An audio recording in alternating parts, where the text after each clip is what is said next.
자, 지금부터 2021년 이제 09, 고3 모의고사 해설 시작하겠습니다. 우선 오늘 이번 주는 화법과 작문과 그리고 언어와 매체 이 뒷부분을 먼저 할게요. 그거 하고 그 다음 주에 이제 독서 이렇게 진행을 하도록 하겠습니다. 자, 우선 화면을 공유해서 같이 볼게요.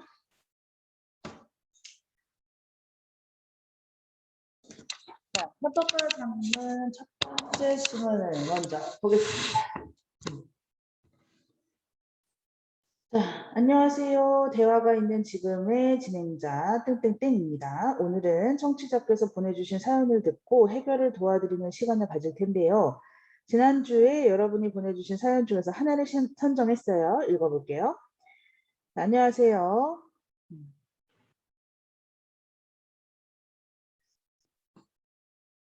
친구를 사귀는 것이 어려운 고등학생입니다. 저는 대화를 통해 서로에 대해 많이 알게 될수록 더 깊이 서로를 이해할 수 있다고 생각했어요. 그래서 친해지고 싶은 친구들과 처음 만나 대화할 때부터 저의 고민을 이야기하려고 노력했어요. 자, 그런데 오히려 친구들이 저와 더 거리를 두는 것 같은 느낌이 들어요. 매번 이런 상황이 반복되는데 어떻게 하면 좋을까요? 얘 지금 친구가 없네요. 처음 만나서 대화할 때부터 저의 고민을 이야기하려고 노력했다. 자, 그러면 진행자가 얘기합니다. 친구들과 더 가깝게 지내고 싶은 마음이 통하지 않아서 많이 속상했겠어요. 다른 사람에게 자신에 대한 정보를 알리는 걸 자기 표현이라고 하는데요. 자, 이거 어디서 많이 들어본 거죠? 자신에 대해서 알리는 게 자기 표현이다. 이 자기 표현이라는 말을 우리가 지난번에 중간고사 준비하면서 얘기했었던 부분입니다. 자, 대화를 할 때 진솔하게 자신을 드러내는 것은 다른 사람들과의 관계를 발전시키는 데 필요한 일이죠. 진솔한 건 좋은 거다. 고민을 나누는 것도 자기 표현의 일종이에요. 그런데 포인트는 뭐냐? 친밀감이 형성되기 전에 자신의 고민과 같은 민감한 정보까지 드러내는 것은 부담을 느끼고 거리를 두는 원인이 된다. 그래서 어떻게 해야 돼? 정도와 속도를 조절할 필요가 있어요.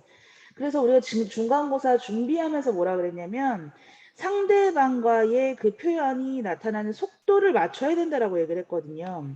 그래서 왜 친구가 전화 왔을 때 너 어디 살아? 부터 시작을 했을 때 거기까지는 좋았는데 우리 영화 보러 갈래? 뭐 이렇게 너 무슨 영화 좋아해? 이렇게 얘기를 했을 때 좀 거리감이 느껴지는 부분이 있었잖아요. 그러니까 내가 좀 빨라서 혹은 내가 너무 느려서 상대방과 속도가 맞지 않는다면 상대방과 의사소통이 잘 안 된다. 혹은 그 친밀감이 느껴지지 않는다. 이렇게 느낄 수도 있어요. 여기서 포인트, 자기 표현의 정도, 속도를 적절하게 조절해서 상대방과 맞춰야 한다는 거예요. 자, 이렇게 한번 해보는 게 어떨까요? 친해지고 싶은 친구들과 처음에는 날씨, 텔레비전 프로그램 정도의 가벼운 화제로 대화를 시작하는 거예요. 그러니까 처음에는 날씨, 텔레비전 정도의 가벼운 화제, 그러니까 이런 것을 좀 사회적인, 사회적 이야기거리라고 얘기를 한단 말이죠. 그리고 나서 개인적 감정이나 성격, 가치관까지 얘기를 해라. 그러니까 형성되면 이제 음, 개인적인 것으로 조금 더 구체적으로 들어가라 이거죠. 청취자 여러분 중에서도 비슷한 경험을 하신 분이 계실 것 같아요. 여러분도 한번 시도해 보시겠어요? 저 물어보면서 사실은 청유를 하고 있는 거죠. 권유. 음. 자, 방송을 듣고 여러분이 조언하고 싶은 말이나 소감을 청취자 게시판에 글로 남겨주시면 좋겠어요. 자, 35번 문제의 정답은 1번. 자, 질문의 형식을 활용해서 실천을 권유한다. 여기가 바로 35번의 1번 근거였습니다. 우선 2번에 출처 언급 없었고요. 3번에 반복적으로 사용했다. 이거 없어요. 감사 표현은 있습니다. 여기 감사합니다. 이게 있거든요. 근데 반복이 없습니다. 4번 스스로 묻고 답하는 방식, 문답법이라고 하는데요. 이 문답법은 나와 있지가 않았습니다. 그 다음에 중심 화제를 다양한 일상 소재에 비유했다. 비유가 없었습니다. 정답 1번. 자, 36번. 다음은 진행자가 방송 진행을 위한 계획을 메모한 것이다. 위 방송에 반영되지 않은 것은 1번 문제 해결을 돕는 방식으로 진행된다라는 거 여기 해결을 도와드리는 시간을 가질 거다. 이렇게 나와 있죠. 자, 2번 사연을 읽고 사연 신청자가 느꼈을 감정을 언급한다. 속상했겠어요 라고 하는 부분 언급했습니다. 사연 속 문제 상황의 원인을 밝히고 문제 해결을 위해 조언한다. 자, 원인이 돼요 라고 얘기하는 거 있죠. 원인 밝혔고요. 그리고 요 밑에 부분 해결 방안 조언을 했습니다. 자, 대화할 때 화제의 예를 제시한 것은 있습니다. 뭐 날씨, 텔레비전, 뭐 개인의 감정, 고민 이런 건 이해가 될 수 있죠.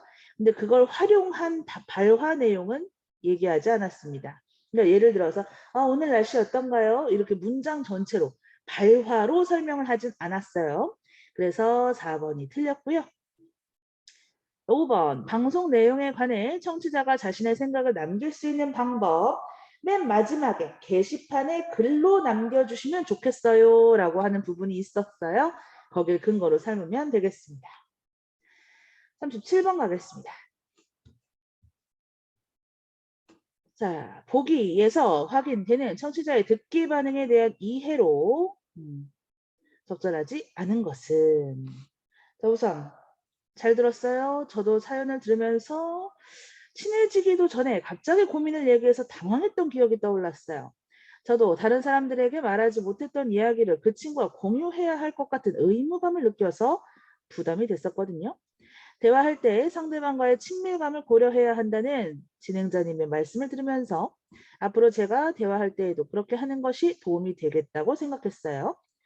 그래서 저도 땡땡님께 자신을 드러내는 정도를 조절하면서 대화하는 건 정말 중요하다는 걸 꼭 말씀드리고 싶어요. 그러니까 이 보기에서 얘기하는 것은 땡땡님과 같은 성격을 갖고 있는 사람이 아니라 땡땡님 같은 친구를 만났던 기억인 거죠. 그러니까 반대로, 그죠? 상황이 조금 다른데요. 자, 1번 자기 표현과 관련된 사례를 언급한 내용을 보니 자신의 경험을 떠올리며 들었다. 자, 자신의 경험. 저도 그런 경험이 있어요. 자, 의무감을 느꼈다고 언급한 내용을 보니 자신의 고민을 나누어야 친밀감이 형성될 수 있다는 진행자의 말. 진행자의 말은 어땠어요? 진행자의 말은 대화할 때 친밀감을 고려해야 한다라고 얘기했죠. 고민을 나눠야 친해진다는 게 아니라 친밀감을 고려해서 고민을 얘기해라 이거였어요. 앞뒤가 바뀌어 있네요. 여기가 2번 근거로 2번이 틀렸다고 얘기할 겁니다. 대화할 때 고려할 점에 대해 언급한 내용을 보니 진행자의 조언을 올바르게 이해하며 들었다. 자, 이 부분에서 언급한 걸 보면서 진행자 말씀을 잘 올바르게 이해했다고 볼 수 있겠습니다. 4번 방송에서 들은 조언을 자신에게 적용할 것을 언급한 내용을 보니 방송에서 얻은 정보의 유용성을 생각하며 들었다. 그렇죠? 생각했어요. 도움이 되겠다고 생각했어요. 이 부분이겠죠? 사연 신청자에게 조언하는 내용을 보니 자기 표현을 조절하는 대화에 관한 진행자의 의견에 동의하며 들었다. 그렇죠? 꼭 말씀드리고 싶어요. 저도 이렇게 얘기하는 부분에서 5번 근거 삼아 주시면 되겠습니다. 자, 이번에는 뒤로 한번 넘어가 볼까요? 자, 가는 시정 소식지에 실린 그리고 나는 소식지 발행 이후에 개최된 협상이다. 자, 우선 시정 소식지예요. 시정 소식지. 그럼 시정 소식지가 뭘까? 시에서 발간하는 거고요. 그러니까 인천시면 인천시, 서울시면 서울시에서 발간을 하는 거고 시에서 이루어지는 정보를 넣은 그러니까 시에서 일어나는 일, 일어나는 행정적인 일들, 이걸 신문으로 발간해서 보여주는 거. 이게 소식지겠죠? 자, 그럼 가의 내용을 한번 보겠습니다. 자, 우리 시에서는 새로 건립되는 주민복지센터의 공간 활용 방향에 대해서 새로 건립되는 주민복지센터의 공간 활용 방안, 이게 주제네요. 자, 이것에 대해서 Y동과 Z동 주민들을 대상으로 의견 수렴을 실시한다. 그러니까 의견 수렴을 실시한다라고 하는 거는 설문조사를 하겠다는 거거든요. 자, 이번 의견 수렴은 사전에 선정된 몇 가지 방안에 대한 주민들의 선호도 파악을 목적으로 한다. 8월 9일부터 16일 사이에 시민 게시판에 접속해서 참여할 수 있다. 자, 지금까지 Y동과 Z동은 인근 3개의 동과 주민센터 함께 이용했어. 그러나 거리도 멀고 이용에 불편함이 있고요. 인구 증가 때문에 한꺼번에 이용하기가 또 어렵고요. 그래서 첫 번째는 거리가 멀다. 두 번째는 두 동의 인구 증가. 자, 세 번째는 센터를 확장하는 것은 불가능해. 그래서 새로 만들게 된다는 거죠. 기존의 것을 확장은 불가능하니까 새로 만들겠다. 자, 그걸 추진을 했다는 얘기죠. 자, 건립을 추진하면서 시청에서 Y동 부지 한 곳과 Z동의 부지 한 곳을 후보지로 뽑자. 둘 중 어느 곳이 건립 부지로 더 적절한지에 대해 주민들 간의 의견 차이가 발생하기도 했다. 이에 첫 협상의 자리를 가졌고 부지의 면적, 인구, 규모를 고려하여 Z동을 선정합니다. 양보를 한 Y동 주민들을 위해서는 새 주민센터, 복지센터로 연결되는 버스 노선을 신설하기로 했다. 시는 3층 규모의 해당 센터를 1층 노인복지공간, 2층은 육아지원공간, 이건 결정이 됐어요. 주민의 요구가 다양한 3층에 대해서는 의견 수렴을 통해 결정하겠다. 두 동의 의견 수렴 결과가 불일치할 경우에는 이달 30일에 후속 협상을 진행한다. 후속 협상을 진행한다. 그러니까 불일치할 경우 Y동과 Z동에 대해서 설문조사를 했을 때 1위가 다르면 그러면 다시 협상을 진행을 해야겠다. 그러니까 이 나에 해당하는 것이 바로 후속 협상의 내용입니다. 그래서 그 결과는 두 동에게 전달되고 협상을 할지 안 할지가 이제 결정이 되겠죠. 자, 그러면 나가 있다는 것은 불일치할 경우다라고 생각을 하셔야 되겠죠. 얘네가 후속 협상을 했다는 것은 얘네들의 수렴 결과가, 의견 수렴 결과가 Y동과 Z동이 서로 달랐다는 얘기겠죠. 그래서 실시를 하게 됩니다. 자, 봅시다. 자, 오늘은 Z동에 신축할 이제 주민센터 3층 공간 활용 방향에 대해 협상을 진행하겠습니다. 첫 협상에 이어 후속 협상에도 참여해 주신 Y동 대표님과 Z동 대표님께 감사드립니다. 그러니까 Y동 대표와 Z동 대표는 첫 협상에도 함께 했었다라고 얘기할 수 있습니다. 우리 동은 학력 인구의 비율이 높지만 아이들이 책을 읽고 공부할 공간이 부족합니다. 학령 인구, 공부할 수준이죠. 아이들. 자, 그래서 도서관 건립을 지속적으로 건의해 왔습니다. 도서관 건립을 건의합니다. 시청의 선호도 조사에서도 우리 동 주민들의 1위는 도서관이었습니다. Z동에 주민복지센터가 지어지는 만큼 3층 공간에 대해서는 우리 동의 의견을 따라주시면 좋겠습니다. 그러니까 건설은 너네 동에서 하잖아. 그럼 우리 동 의견도 좀 들어줘야지. 뭐 이런 얘기죠. 우리 동에서도 도서관을 선호하는 의견은 있었습니다. 하지만 우리 동은 중장년층 인구 비율이 높아요. 그러니까 학생들보다는 어르신들, 그러니까 40대, 50대 분들이 많다는 얘기죠. 그래서 체육시설의 필요성이 더 큽니다. 그러니까 Y동은 도서관, Z동은 체육시설. 그래서 안 맞았던 거죠. 자, 우리도 Z동의 상황을 알고 있습니다. 현재 진행 중인 저희 동의 체육시설 확장 공사가 마무리되면 Z동도 이용하세요. 그러니 주민복지센터에 그 도서관 만들면 둘 다 모두에게 이익이 되지 않을까요? 물론 두 시설을 다 이용할 수 있으면 좋습니다. 하지만 자, 일부는 오케이를 했지만 그렇죠. 동의를 해줬지만 이 뒷부분은 아니죠. 거리가 멀어. 교통편이 불편해. 그래서 버스 노선이 체육시설에도 연결되도록 조정하는 추가 조치도 있어야 한다. 그러니까 거리도 멀고 교통편이 불편하다. 그래서 대안을 제시를 한 거죠. 대안을 제시해서 어떻게? 버스 노선 체육시설하고 연결해라. 자, 그랬더니 시청 담당자가 끼어들어서 그건 버스 회사와 협의해야 한다라고 Z동 대표의 대안을 거절했습니다. 조정이 쉽지 않다. 이렇게 버스 노선에 대한 그 부분은 쉽지 않다라고 거절을 했습니다.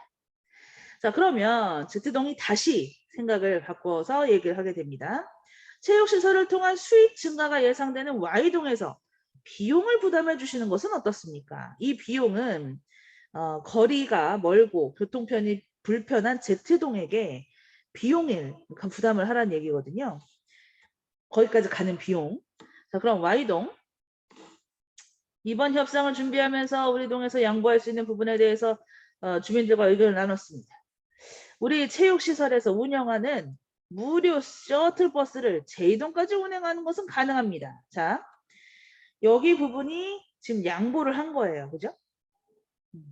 Y동이 양보를 하면서 Z동에게 지금 제안을 하고 있는 거죠. 자, 그뿐만 아니라 Y동의 체육시설 이용료는 기존 복지센터 내 체육시설 이용료보다 비쌉니다.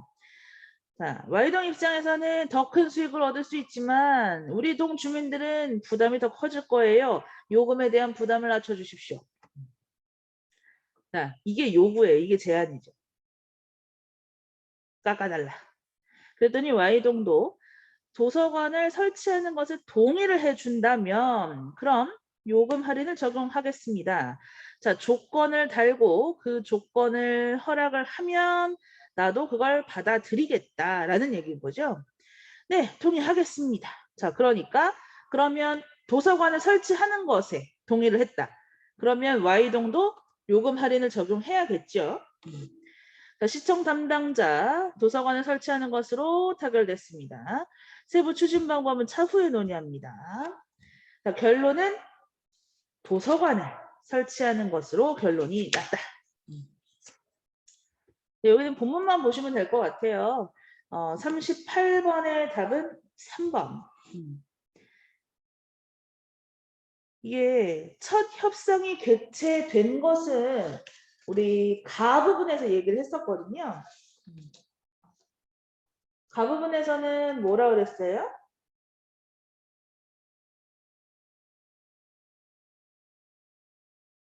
가 부분에서 뭐라 그랬냐면 첫 번째 건립 부지가 어느 것이 더 적절하냐 일 때 주민 참여가 필요하다는 의견 때문이 아니라 그 주민들 간의 의견 차이가 있었다는 거죠. 주민 참여가 필요하다는 것이 아니라 그냥 주민들의 의견 차이가 있었기 때문에 협상을 했다는 얘기였습니다. 넘어갈게요. 39번.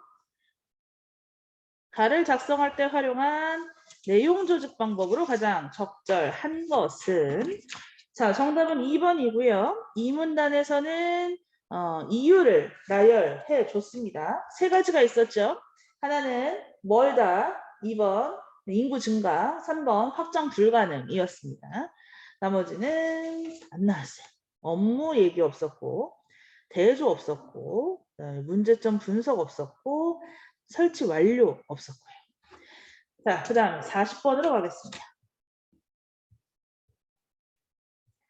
자, 가와 나의 맥락을 고려할 때, 자, 참관한 주민이 A에 보인 반응 중 적절하지 않은 것은 정답은 3번이고요. 소식지에서 소개한 주민복지센터 건립 위치는 Z동의 인구 비율을 고려한 것이냐? 아니었고요. 고려한 건 두 가지였습니다. 부지의 면적 그리고 인구 규모였습니다. 규모. 몇 명이 더 사느냐 이걸 먼저 봤다는 얘기겠죠. 40번 정답 3번이었어요.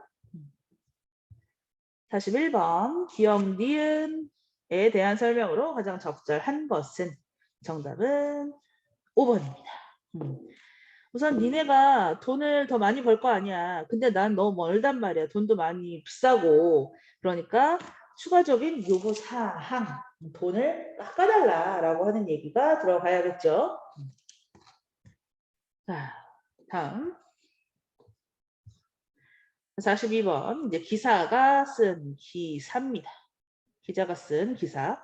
보기를 작성할 때 고려한 내용으로 적절하지 않은 것은 자, 1번. 배치된 장소와 시간 파악했죠? 1번. 협상 경과. 협상 경과는 여기 전체에 얘기할 수 있고요. 3번. 협상 결과를 도입부에서 파악할 수 있게 한다. 결과는 앞에 나와 있습니다. 도서관 설치하기로 했다. 4번. 두 동대표 입장을 파악한다. 입장은 Y동 대표와 Z동 대표 이렇게 얘기가 나와 있었습니다. 5번이 왜 틀렸을까요? 5번은 필자의 의견을 통해 여기가 틀렸어요. 기사기 때문에도 안 되지만 기사 내용을 보시면 필자의 내용이 나와 있지 않습니다. 자, 내려가서 자, 이번에는 보고서 초고다. 자, 보고서라고 하는 것은 정보를 찾고 출입한 것을 수집한 정보들을 가지고 보고를 하게 되는 건데 이것도 정보를 전달하는 글에 들어갈 수 있어요. 그죠? 정보 전달. 그리고 보고서의 특징이 하나가 더 있죠. 객관적인 정보를 전달해야 한다. 그래서 이 보고서는 나와 있는 그대로 사실만 전달해야 하고요. 조작을 하면 안 된다. 뭐 이런 것들이 들어가겠죠. 자, 서론을 보시면 얘가 왜 이런 보고서를 쓰게 됐는지가 나와 있습니다. 현황을 살펴보고 문제점 확인, 그리고 어려움 파악하고 해결할 수 있는 방안을 찾고자 한다. 그래서 원인 파악하기 위해서 뭐 했다? 설문조사를 진행했다. 이게 원인을 파악한다라고 하는 게 이제 자료를 수집하는 목적인데 자료를 수집하는 방법으로 설문조사를 썼다라는 거죠. 자, 현황에 대한 얘기를 한번 보시면 현황이 어떠냐? 우선은 조합원의 수가 이렇게 줄어들었고요. 그리고 수익금 변동 추이를 보여주는 통계 자료가 이제 뒤에 나올 겁니다. 조합원의 수가 줄었다. 이런 거 잘 봐주시고 표로 넘어가 볼게요. 자, 표를 보시면 조합원 비율이 줄어들었고 수익금도 앞자리가 7이었는데 4로 뚝 떨어졌습니다. 자, 그래서 밑으로 내려가서 문제점을 분석하는 글을 보시면 이 얘기가 들어가 있을 겁니다. 현황을 통해 문제점을 확인할 수 있다. 비율 감소하고 있다. 그리고 두 번째, 수익금이 줄고 있다.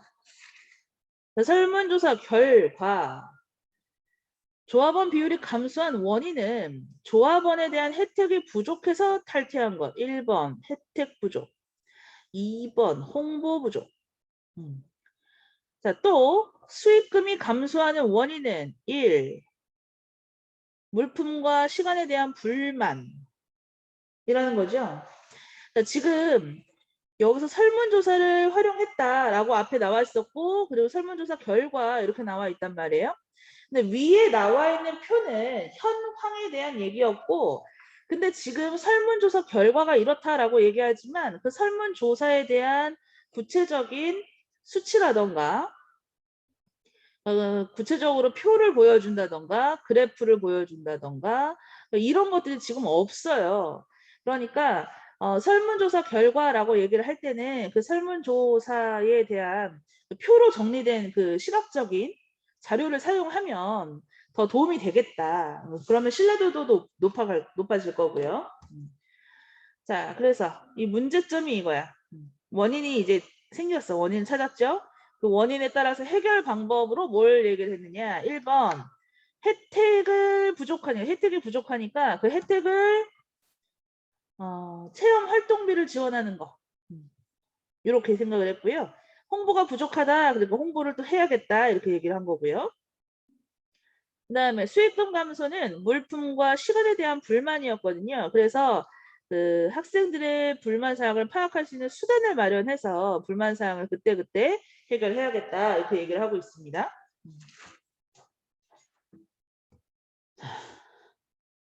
43번 문제 보겠습니다. 초고 사용한 글쓰기 방법으로 가장 적절한 것은 정답은 1번이죠. 통계자료 사용한 게 눈에 확 보였습니다. 문헌자료 분석 없었고요. 다양한 해결 방안은 장단점 비교하지 않았고요. 항목화하지 않았고 기간 방법 요것도 없어. 방법은 있는데 기간이 없죠 지금.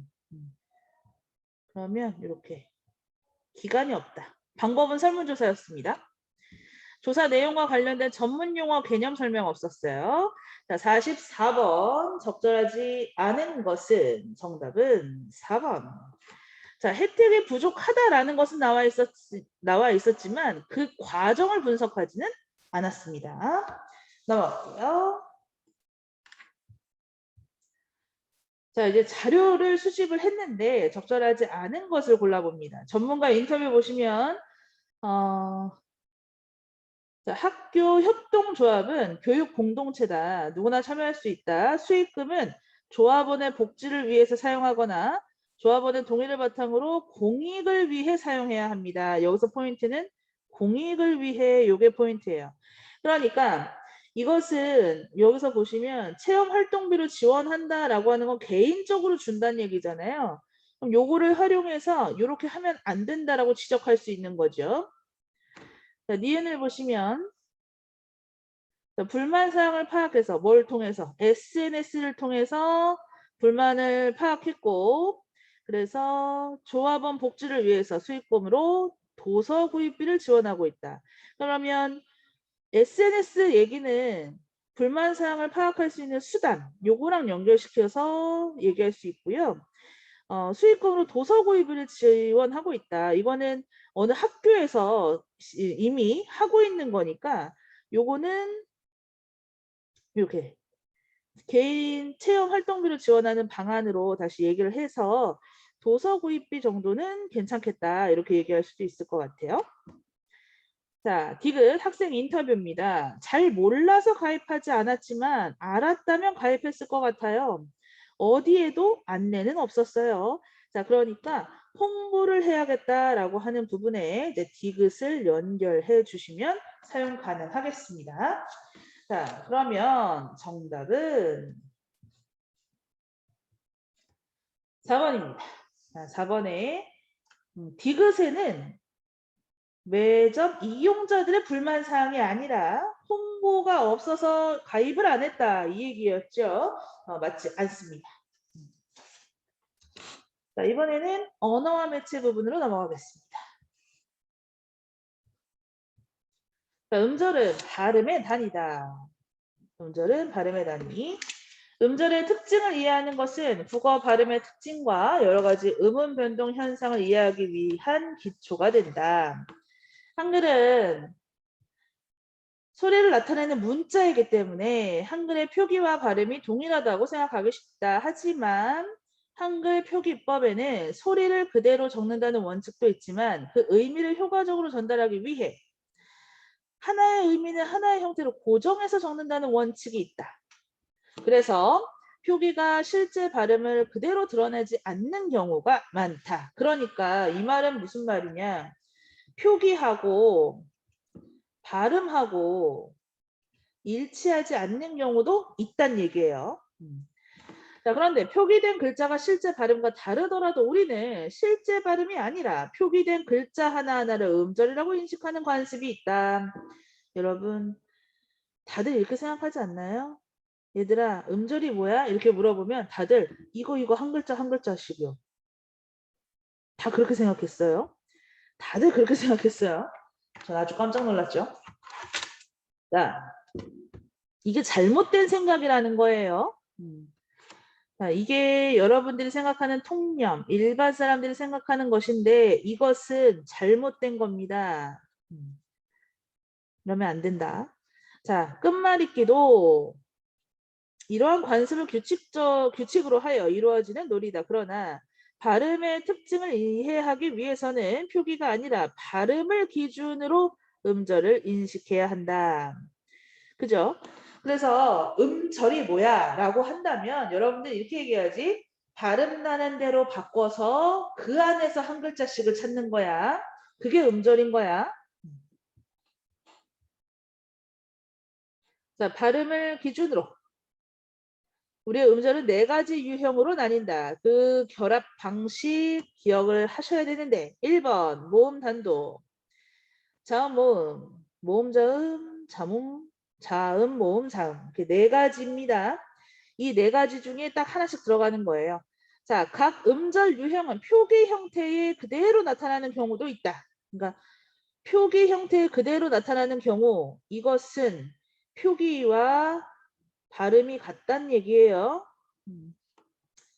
자, 그 다음에 축하와 같이 표기 형태가 음절 유형을 그대로 나타내지 않는 경우, 그러니까 음절이 발음하는 대로 표현을 한 거잖아요. 그러니까 표기랑 발음이랑 다르다는 얘기죠.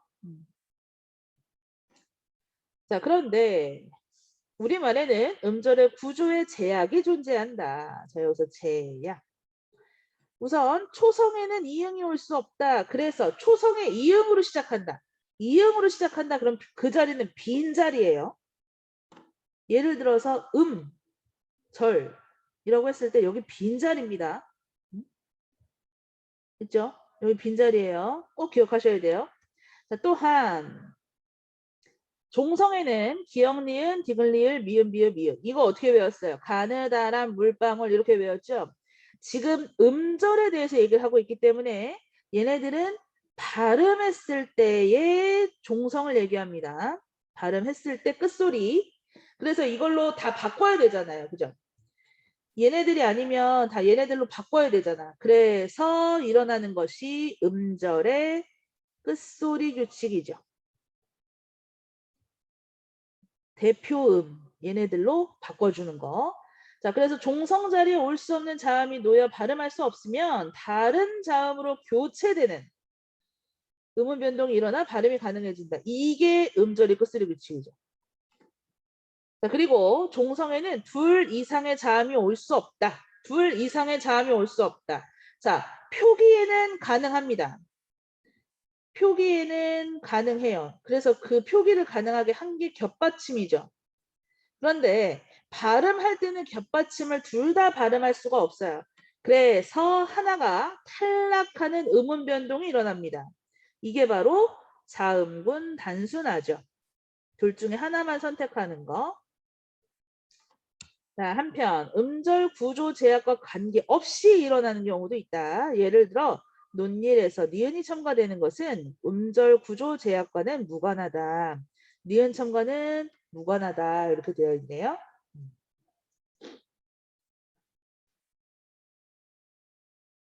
자, 음절의 끝소리 규칙 발음할 때 대표음으로 바꿔준다.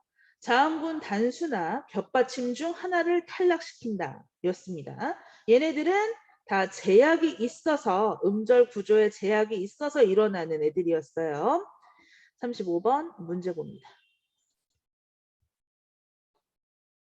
자, 기억부터 미음 이해한 내용으로 적절하지 않은 것은 자, 실증.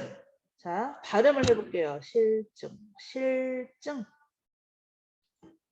자, 의미를 효과적으로 전달하기 위해 첫 글자의 형태를 고정한다. 고정이 되어 있죠. 발음은 실이야. 근데 표기는 요렇게 쓰죠. 실타의 앞부분 첫 글자를 그대로 고정시켜서 표기에 반영을 하는 거죠. 발음과 다르다는 뜻이에요. 그래서 맞습니다. 니은에 해당하는 예로 북소리, 국물이 있다. 자, 발음을 하시면 북소리 그리고 국물이죠. 자, 니은에 해당하는 것이 실제 발음을 그대로 드러나지 않는 경우, 그러니까 발음이 표기와 다른 경우, 맞죠? 다르죠? 자, 디귿에 따라 끝말잇기를 할 때 나뭇잎 뒤에 잎새를 연결할 수 있다. 자, 디귿은 음절 구조를 그냥 표기로 생각을 한다고 했었잖아요. 그래서 원래는 발음이 비읍으로 되지만 표기를 생각해서 끝말을 이어갈 수 있다라는 걸 디귿을 가지고 얘기할 수 있습니다.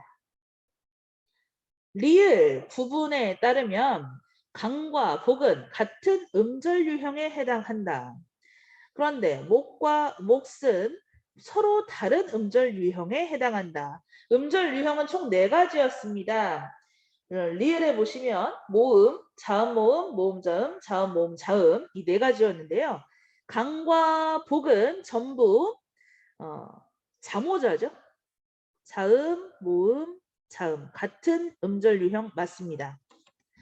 자, 목과 몫은 똑같이 자음, 모음, 자음. 그러니까 이 4가지 안에 들어가야 돼요. 겹받침이라고 해서 자모자자가 아닙니다. 겹받침도 그냥 하나의 받침이에요. 받침이라고 하는 걸로, 종성이라고 하는 걸로 들어가잖아요. 그래서 음절 유형을 따진다라고 하면 그냥 자모자가 되는 겁니다. 그래서 같은 음절 유형이라고 보셔야 해요. 4번 틀렸고요. 자, 5번. 해당하는 예, 북어. 자, 얘는 발음이 북어죠, 북어. 얘는 강변이고요. 그냥 원래 그대로 강변입니다. 자, 그러니까 미음은 표기 형태가 음절 유형을 그대로 나타내지 않는다. 그러니까 발음과 표기가 다르다라는 뜻인데 발음과 표기가 다르다라고 하는 예로 북어 아니다 그러면 같다라는 뜻이니까 같을 때는 요거 예로 쓰면 된다라는 얘기죠. 다르다, 같다 이런 뜻으로 지금 말이 좀 어렵게 되어 있긴 합니다.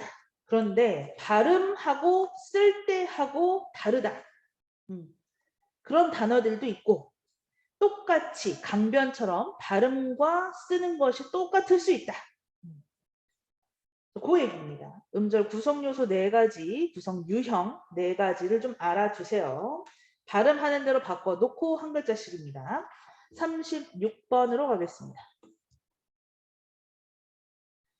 자, A를 바탕으로 할 때 보기에 A부터 E에 대한 설명으로 가장 적절한 것을.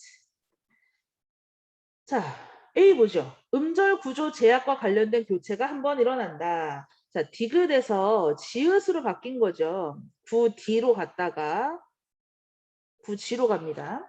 자, 디귿에서 지읒으로. 자, A 부분에서 얘기한 디귿에서 지읒으로 간 건 국의 음하고요. 이 국의 음하는 음절 구조 제약과 관련이 없습니다.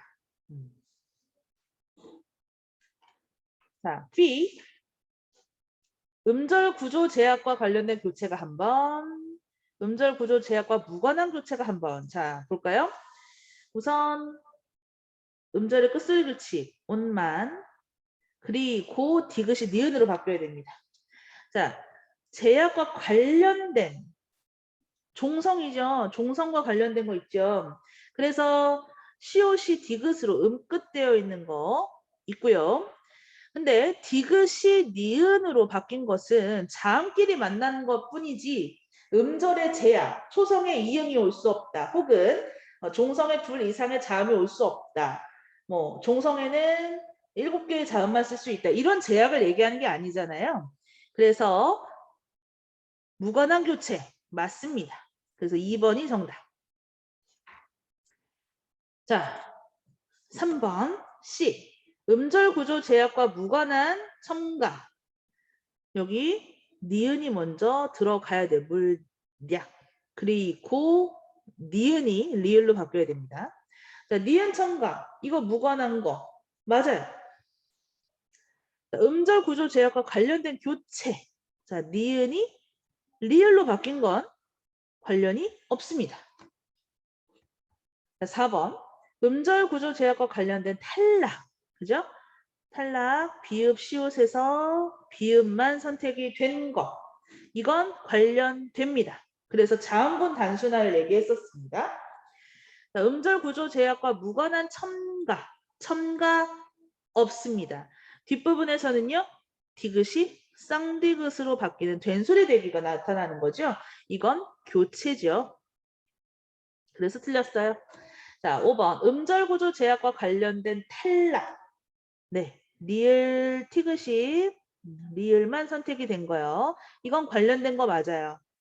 음절 구조 제약과 관련된 교체. 자, 니은이 리을로 유음화가 일어났죠. 관련되지 않았어요. 자, 다시 한번 정리를 해드리겠습니다. 자, 제약과 관련이 되어 있다라고 얘기가 되어 있는데 음절 구조 제약의 1번 초성에 이응이 올 수 없다. 자, 종성은 기역, 니은, 디귿, 리을, 미음, 비읍, 이응만 가능하다. 자, 3번. 자, 종성에는 둘 이상 자음이 올 수 없다. 그죠? 자, 이 세 가지에 해당하면 음절 구조 제약과 관련이 있는 거고요. 세 가지에 해당하지 않으면 음절 구조 제약과 관련이 없는 겁니다. 37번 갑니다. 자, 접사의 특징을 확인하기 위해 수집한 파생어들이에요. 접사의 공통점 설명해 보세요. 넓이, 믿음, 크기, 지우개, 끄덕이다, 출렁대다, 반짝거리다, 울보, 낚시, 꾼, 멋쟁이, 장난, 꾸러기, 밀치다, 살리다, 입히다, 깨트리다, 깨다, 뜨리다, 부채질, 풋, 나물, 휘, 감다, 빼앗기다. 자, 기억에서는 용언을 결합하여 명사를 만든다. 용언이라고 하는 것은 동사, 형용사가 들어가죠. 거기에 넓다, 형용사, 뭐 지우다, 동사, 뭐 이런 거에 붙어서 명사 만든 거 확인할 수 있습니다. 자, 부사를 결합하여 동사를 만든다. 자, 끄덕, 출렁, 반짝. 네, 맞습니다.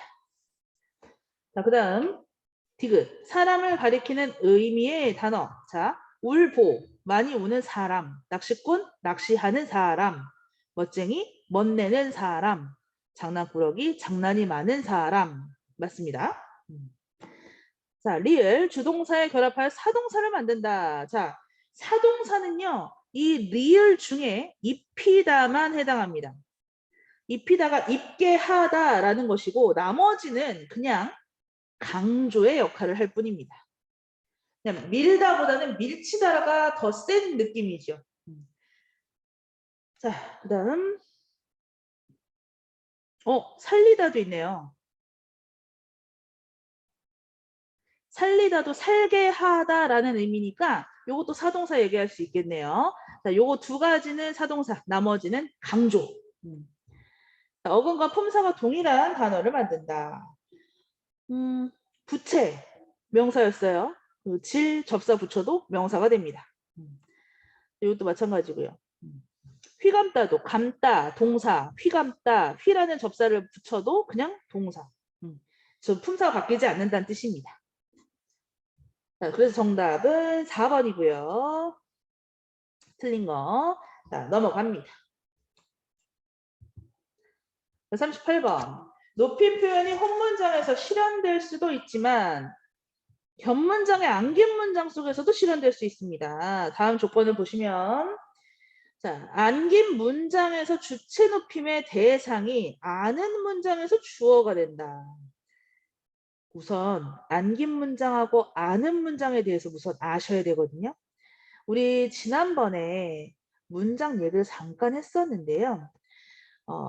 견문장을 얘기하는 거죠. 주어 서술어가 바깥에 있고 안에 또 주어 서술어가 들어가는 이런 겹문장을 아는 문장이라고 하는데 바깥에 있는 주어 서술어가 아는 거야. 이게 아는 문장이고 그리고 안에 들어간 거 이게 안긴 문장이란 말이에요. 그죠? 이 안긴 문장을 우리가 무슨 절 이렇게 부르는 거야. 그러면 안긴 문장에서 주체 높임의 대상. 그럼 주체 높임이 이 안에서 일어나는 거야. 이 안긴 문장에서. 그게 아는 문장에서 주어로 실현된다. 이 안에 있었던 주체 높임의 대상이 바깥에서는 주어가 되는 거야. 자, 그래서 밑에 보시면 공원에서 산책하시던 할아버지께서 그러면 웃으셨다가 서술어예요. 누가 할아버지께서 이게 주어잖아요. 이게 겉에 있는 아는 문장의 주어 서술어야. 그럼 작은 거 안에 들어간 주어 서술어는 뭐야? 할아버지께서 공원에서 산책하시다 이거죠. 그러니까 안긴 문장의 주체 높임의 대상. 주체 높임의 대상이 주어를 얘기하는 거잖아요. 주체 높임이니까. 그러니까 이 주어가 아는 문장이 똑같은 주어로 사용이 된다는 얘기죠. 이게 이해가 돼야 되는데, 그죠? 자, 그래서 공원에서 산책하시던 요 문장이 주어를 꾸며주게 만들어놨고 주어가 일치한다는 뜻입니다. 주어가 일치한다. 다시 얘기해서 주어 일치. 그래서 하나가 생략되어 있는 거야. 하나 생략. 이런 얘기예요. 이게 같은 거야. 자, 여담으로 하나만 더 얘기하면 이 문장이 할아버지를 꾸며주고 있으니까 여기서 꾸며주는 거 관형절이죠. 관형절로 안겼다. 이렇게 얘기할 수 있습니다. 자, 그럼 밑에가 뭘 얘기하는 걸까? 안긴 문장에서의 객체 높임의 대상이 아는 문장에서 목적어로 실현된 견문장이다. 자, 객체 높임의 대상은 목적어랑 부사어에 들어가는 겁니다. 지금 주체 높임의 대상은 주어라고 했죠. 객체 높임의 대상은 목적어나 부사어에 있습니다. 그것이 아는 문장, 그러니까 바깥의 문장에서 똑같이 목적어로 실현이 될 수 있다는 뜻이에요. 그러면 여러분 기억에 들어갈 거에서 우리가 뭘 찾아야 되냐? 목적어로 실현됐다 그랬으니까 우선 1번 목적어가 있느냐? 목적어로 찾는다. 그 다음에 두 번째 객체 높임의 대상이어야 되니까 객체 높임을 하고 있느냐? 이 두 가지 조건을 봐야 된다는 얘기죠. 그죠? 자, 밑에 내려가서 하나하나 보겠습니다. 자, 편찮으시다. 어르신께서는 좀 건강해지셨나요? 자, 건강해지셨나요? 자, 문장 보세요. 1번으로 찾아야 될 것이 목적어입니다. 2번이 객체예요. 자, 1번 목적어 없습니다. 그럼 지워야죠. 목적어 없어요. 자, 그 다음 오빠는 고향에 계신 부모님을 집으로 모시고 갔다.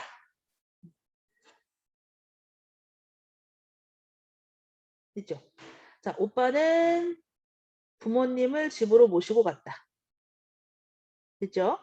자, 겉으로는 목적어가 있습니다. 그러면 안긴 문장, 속에서 객체 높임을 쓰고 있는지 두 번째 조건을 볼 겁니다. 자, 속에서 객체 높임을 썼느냐. 자, 속에서 자, 부모님께서 고향에 계시다 라는 문장이 나오죠. 그러면 여기는 객체가 아니라 뭐예요? 주체가 됩니다. 부모님께서 고향에 계시다. 얘가 주어, 얘가 서술어가 되니까요. 부모님은 주체 높임의 대상이 되었습니다. 그러니까 2번에서 탈락. 자, 나는 3번으로 갈게요. 나는 할아버지께서 선물을 주신 날짜를 아직도 기억해. 자, 나는 날짜를 기억해. 그죠? 그럼 안으로 들어가서 할아버지께서 선물을 주셨어. 이렇게 되는 거죠. 여기도 역시 객체가 아닙니다. 주체죠. 그렇지? 그리고 할아버지께서라고 하는 이 주체가 또 나와 있지도 않아요. 겉에는 할아버지가 없죠. 자, 4번. 누나는 다음 주에 인사를 드릴 할머니께 편지를 썼어요. 자, 누나는 할머니께 편지를 썼어요. 됐어요? 자, 그리고 안으로 들어가서 보면 할머니께 다음 주에 인사를 드릴 거예요. 그죠? 그럼요, 할머니께라고 하는 객체가 있습니다. 자, 객체 있어요. 할머니께 인사를 드린다. 그죠? 그러면 지금 보세요. 이 할머니께라고 하는 이 객체 높임법이 겉으로 나왔을 때 무슨 어가 되어 있습니까? 지금 똑같이 부사어가 되어 있습니다. 이거 부사어죠? 목적어가 아닙니다. 이 목적어 땡 아니에요. 목적어로 실현이 되어야 한다라고 했는데 목적어가 아니라 부사어로 실현이 되어 있기 때문에 땡입니다. 5번. 형은 선생님을 학교에서 만났습니다. 자, 선생님은 동생이 찾아뵈려고 합니다. 찾아뵈려던 선생님이니까 선생님은 동생이 찾아뵈려던 분이다. 그죠? 그러면 동생이 선생님을 찾아뵈려고 한다가 하나의 문장이 나오겠죠. 그러니까 얘가 지금 객체를 사용하고 있습니다. 찾아뵈다. 선생님께. 그러면 이게 목적으로 지금 바깥에 사용을 하고 있죠. 바깥에 목적어가 되어 있습니다.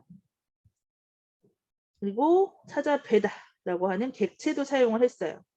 자, 그래서 둘 다 있는 목적어로 실현이 되면서 객체 높임이 사용이 되어 있는 게 5번이 되는 겁니다. 이거 문제가 좀 까다롭습니다. 잘 보셔야 됩니다. 문장을 좀 아셔야 돼요. 자, 우선 다음 문장으로 넘어갈게요. 자, 중세국어 문제입니다. 자, 주격조사 2는 모음 2나 반모음 2 이외의 모음으로 끝난 체언 뒤에 쓰였다. 이거 주격조사의 종류가 이렇게 쓰인 게 있고 이렇게 쓰인 게 있고 안 쓰인 게 있는데 그 중에서 이거에 대한 설명인 거예요. 우선 동그라미 2는 받침이 있는 단어 뒤에 쓰입니다. 받침이 있을 때. 그래서 이 빈자리에 너의 받침을 올려줘 이런 뜻이에요. 그래서 못할 놈 플러스 이 이렇게 쓰면 이어졌게 쓰니까 놈이 이렇게 써 있단 말이에요. 이럴 때 아 받침이 있게 동그라미 2라는 주격조사를 썼구나 이렇게 생각할 수 있어요. 자, 그러면 짝대기 2 이렇게 써져 있는 것은 언제 쓴 거냐면 모음이 2가 아닌 모음이면 체온 뒤에 쓰였다. 갖다 붙입니다. 그러니까 갖다 붙이는 게 뭐냐면 왜 누구 가 이렇게 쓰이고 싶어요. 누구가 이렇게 얘기하고 싶은데 가라고 하는 주격조사가 이제 없었으니까 이를 쓰잖아요. 자, 이 누라고 하는 단어에 지금 이 없죠. 그래서 이 주격조사를 갖다 붙여. 그러면 어떤 모양이 되냐? 뉘 이렇게 되는 거죠. 여기서 요게 주격조사 갖다 붙은 거죠. 이런 모양이 될 수 있다라는 거. 어떨 때 안 쓰냐? 안 쓸 때는요. 반대로 모음 이가 있을 때야. 이게 있을 때. 그러니까 예를 들어서 뿌리라는 단어에 뿌리. 불휘라고 여기 짝대기가 이미 있어. 그러면 짝대기를 또 붙이면 이상한 글자가 되잖아요. 이런 글자는 또 없었거든요. 그래서 아예 생략 없습니다. 그래도 해석할 때는 불휘가 뭐 이런 식으로 해석이 되는 거죠. 자, 그럼 여기서는 짝대기를 언제 쓰느냐? 모음 2가 아닐 때 쓴다. 요거로 기억하셔야겠죠? 자, 그 다음 목적격 조사 을 자음으로 끝나는 체언 뒤에 쓰였다. 자음으로 끝났다는 것은 받침이 있다는 뜻이에요. 자, 받침이 있을 때는 을, 받침이 없을 때 르를 씁니다. 이거 우리랑 똑같아요. 그때도 있었어요. 근데 그때는 양성, 음성에 따라서 붙여주는 게 달랐다는 거 그것만 기억을 하시면 되거든요. 이렇게 아래야 쓰는 것도 있었다. 자, 관형격 조사 시옷에 대해서 나와 있습니다. 이 시옷은 사물, 그러니까 살아있지 않은 애들. 그리고 존대 대상, 그러니까 높여주는 대상에 붙여줍니다. 그리고 요것도 있어요. 아래 아 쓰는 의, 그리고 우리랑 지금 쓰는 모양 똑같은 의. 이것도 양성, 음성에 따라서 다릅니다. 이건 살아있는 존재. 그러니까 이걸 유정명사라 그래. 살아있는 것은 유정명사. 유정명사 뒤에 붙일 때는 얘네들을 붙일 거예요. 자, 관형격 조사로 모음이나 리을로 끝나는 체형 뒤에 붙여서 씁니다. 폭격 조사 하, 이거 높임의 대상일 때 씁니다. 그래서 님, 하, 호는 달, 하, 이거 어디서 보고 하지 않아요? 달, 하, 그러면 달님이시 여 하고 높여줘야 돼요. 자, 보기가 있으니까 보기에서 얘기하는 정보를 가지고 문제를 풀면 되는 거야. 자, 1번 다리, 다리, 해석 이렇게 다리 이렇게 된단 말이에요. 그럼 얘가 원래 어떻게 써져 있었을까? 말 그대로 리을 플러스 이 이렇게 써져 있겠죠. 그죠? 그러니까 자음으로 끝났고 모음 자음으로 끝났고 주격조사는 동그라미 2가 사용이 되어 있어요. 이어 적기에서 리을을 받았으니까. 그러니까 기억이 아니라 요거에 대한 설명이잖아요. 그죠? 기억이 아니야. 기억에 해당하지 않아. 그래서 틀렸어. 앞자음이 자음으로 끝났기 때문에. 자, 니은, 밥을 이렇게 해석합니다. 그럼 얘 어떻게 써져 있었어? 밥 플러스 아래야 을 이렇게 돼 있겠죠. 받침 있는 거에 붙인다고 했고 앞에 양성이 없죠. 아, 그래서 양성인 것을 붙여준 거야. 자, 디귿, 나, 못, 나무의 이렇게 해석했어요. 그럼 여기는 나, 모, 플러스 시옷 이렇게 되는 거야. 이 시옷이 의로 해석이 되는 관형격 조사라는 거고요. 나무, 나무는 살아있는 존재가 아니기 때문에 시옷 쓸 수 있죠. 자, 그 다음에 물로. 자, 얘는 이렇게 해석하죠. 그래서 물, 그럼 리을이에요. 리을로 끝나는 체언 뒤에 로를 쓸 수 있다 그랬어요. 맞고요. 자, 닝금하 해석 보세요. 닝금이시여 하고 높여줬죠. 그러니까 존대 대상이다 라고 얘기를 한다면 맞는 말이 되는 거죠. 자, 1번이 틀린 이유는 모음으로 끝나서 갖다 붙이는 거에 대한 설명인데 얘는 자음으로 끝났기 때문에 틀렸다. 자, 여기까지가 이제 언어, 그러니까 문법에 관한 부분이고요. 매체 부분은 제가 또 봤는데 매체 부분은 그닥 어려운 부분이 없어가지고 여러분들이 좀 보시고 답 체크하셔서 질문하실 거 있으면 수업 시간에 질문하시는 걸로 할게요. 자, 그럼 오늘 저랑 화자 그리고 문법 같이 봤고요. 매체 부분은 제가 딱히 해드릴 부분이 없어서 여러분들이 좀 읽어보시고 문제 풀어보시고 체크하셔서 질문하시는 게 나을 것 같습니다. 자, 그럼 오늘은 여기까지로 하겠습니다. 고생하셨습니다.